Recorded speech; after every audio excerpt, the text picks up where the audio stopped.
Hello class 6 students, we have learnt about the concept of classification in chapter number 2 जहाँ पे हमने देखा कि हमारे आसपास जितनी भी चीजें होती हैं उनकी प्रॉपर्टीज होती हैं and these properties help us to learn about those things, उनके behavior और किस तरह से वो चीजें behave करेंगी under different situations. Part 1 of chapter 3 में आज हम पढ़ेंगे दूसरा एक कॉन्सेप्ट जिसका नाम है separation. Separation means the process of moving two or more things away from each other in such a way that every item that has been separated can be easily identified. यानी कि separation का मतलब है दो चीजों को इस तरह से अलग अलग करना ताकि दोनों चीजों को हम आसानी से पहचान पाए. मान लीजिए जब आप चाय बनाते हो तो उस समय आप क्या करते हो, स्ट्रेनर का यूज करते हो. स्ट्रेनर मतलब जिसको हम लोग हिंदी में बोलते हैं छकनी, उसका यूज करते हो इस चाय को छानने के लिए ताकि टी लीव्स जो है वो अलग हो जाए. अब इन टी लीव्स का आप क्या करते हो, इनको आप फेंक देते हो क्योंकि ये किसी काम के नहीं है. ठीक उसी तरह से जब बटर बनता है तो मिल्क को चर्न किया जाता है, फेंटा जाता है. तो इससे क्या होता है कि क्रीम जो है वो सेपरेट हो जाता है एज बटर और जो भी पानी बच जाता है उसको हम लोग फेंक देते हैं. गलती से अगर राइस और कोई भी दाल अगर मिक्स हो जाती है तो हम क्या करते हैं कि दाल के जो पार्टिकल्स होते हैं उनको हम हाथों से अलग कर देते हैं. ऐसा करने से दाल और राइस दोनों अलग हो जाएंगे तो राइस को हम अलग पका पाएंगे, दाल को हम अलग पका पाएंगे. कभी कभार ऐसा भी होता है शायद आपके साथ कि आपको कोई खाना परोस दिया जाता है जिसमें चिली होती है यानी कि मिर्ची होती है. अब आपको अगर मिर्ची खाना पसंद नहीं है तो आप क्या करते हो कि मिर्ची को अपने हाथ से उठा के अलग कर देते हो. ये जितने भी एग्जाम्पल्स मैंने आपको बताए ये सभी के सभी एग्जाम्पल्स सेपरेशन के हैं. तो सेपरेशन दो या दो से अधिक चीजों का एक साथ हो सकता है. ऐसा हो ही सकता है कि उनमें से कोई एक चीज यूजफुल है, कोई एक चीज यूजलेस है या फिर कोई एक चीज हार्मफुल है. तो चलिए आइए पेज नंबर 21 पे जहां पे टेबल 3.1 दिया हुआ है और इस टेबल में बताया गया है कुछ सिंपल प्रोसेस ऑफ सेपरेशन के बारे में जिनको हम हर रोज या फिर यूं कहें कि रोजमर्रा की जिंदगी में फॉलो करते हैं. इस सेपरेशन का पर्पस क्या होता है और एक बार सेपरेट कर दिए जाने के बाद इन कंपोनेंट्स का क्या होता है वो भी इस टेबल में लिखा हुआ है. अब सेपरेशन के कुछ मेथड्स हैं तो चलिए उन मेथड्स को देख लेते हैं. पहला जो मेथड है दैट इज हैंड पिकिंग. क्या है hand picking? This is the method of separation where impurities are separated with help of hands. ये तभी पॉसिबल है जब इंप्योरिटीज जो है वो लार्ज इन साइज होते हैं. एटलीस्ट इतने बड़े होने चाहिए जिनको हम अपने उंगलियों से पिक कर सकते हैं. जैसे अगर दाल में छोटे छोटे कंकड़ हो तो उनको हम हैंड पिकिंग से अलग कर सकते हैं. Second process is threshing.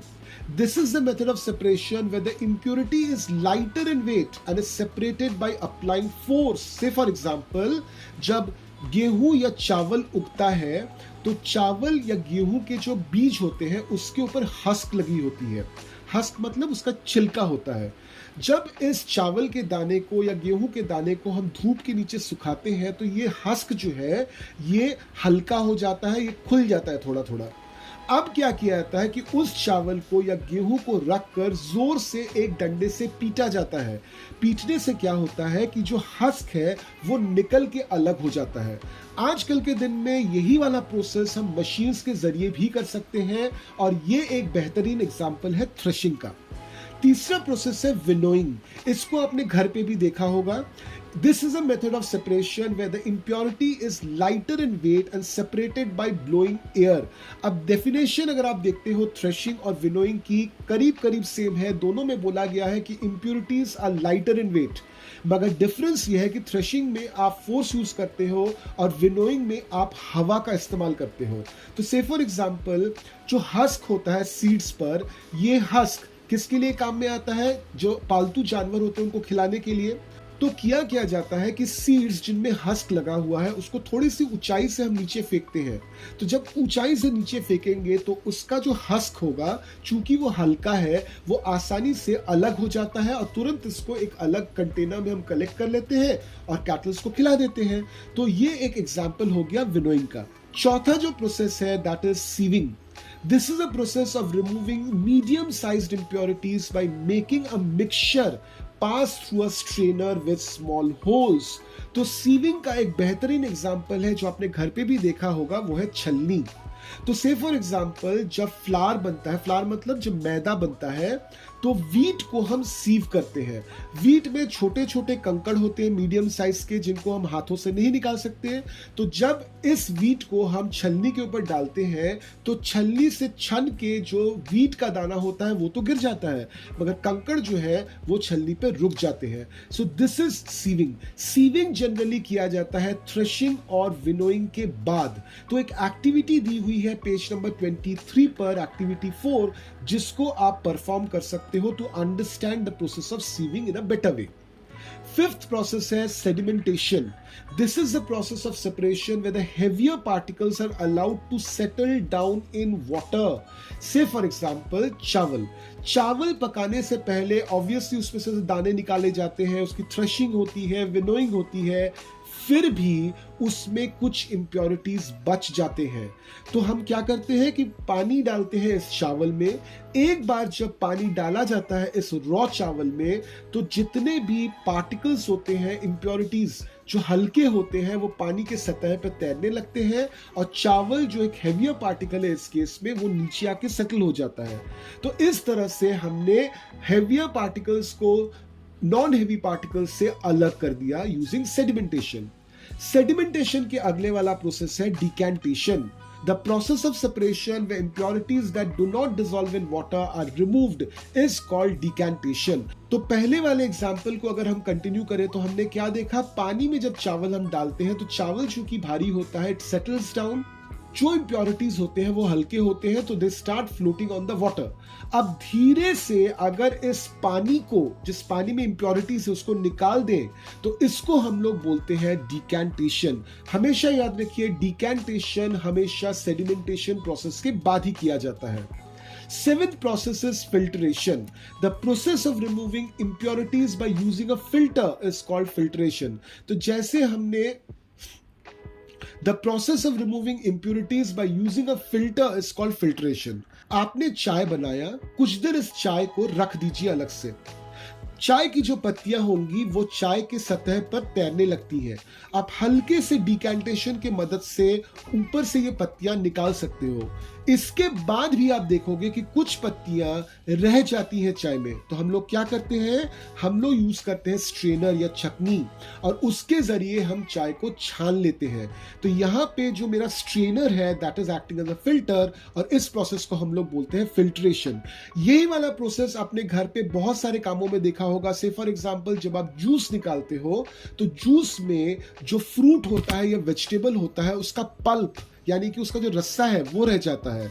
तो इस पल्प को आप कैसे निकालते हो, इस जूस को आप किसी स्ट्रेनर की मदद से स्ट्रेन करते हो, तो पल्प उस स्ट्रेनर में अटक जाता है। So that is also filtration. ठीक उसी तरह से घर पे जब पनीर बनाया जाता है, बहुत ध्यान से देखिए, दूध में पहले नींबू डाला जाता है। जैसे आप नींबू डालोगे तो क्या होता है, दूध का एक पोर्शन सॉलिडिफाई हो जाता है जिसको हम बोलते हैं पनीर, और दूसरा पोर्शन रहता है पानी। तो इस पूरे चीज को हम एक क्लीन कपड़े में बांध के टांग देते हैं ताकि पानी जो है पूरा उससे निकल के आ जाए और बच जाए सिर्फ solid portion, that is paneer. तो ये भी एक फिल्ट्रेशन का प्रोसेस है। तो एक एक्टिविटी दी हुई है पेज नंबर 24 पर, एक्टिविटी 5। इस एक्टिविटी को आप करो तो उससे आपको सेडिमेंटेशन, डिकैंटेशन और फिल्ट्रेशन बिल्कुल क्लियर हो जाएगा। चले आते हैं 8th मेथड पे, दैट इज एवापोरेशन। अब एवापोरेशन क्या है, it's a process of converting a liquid into its gaseous state.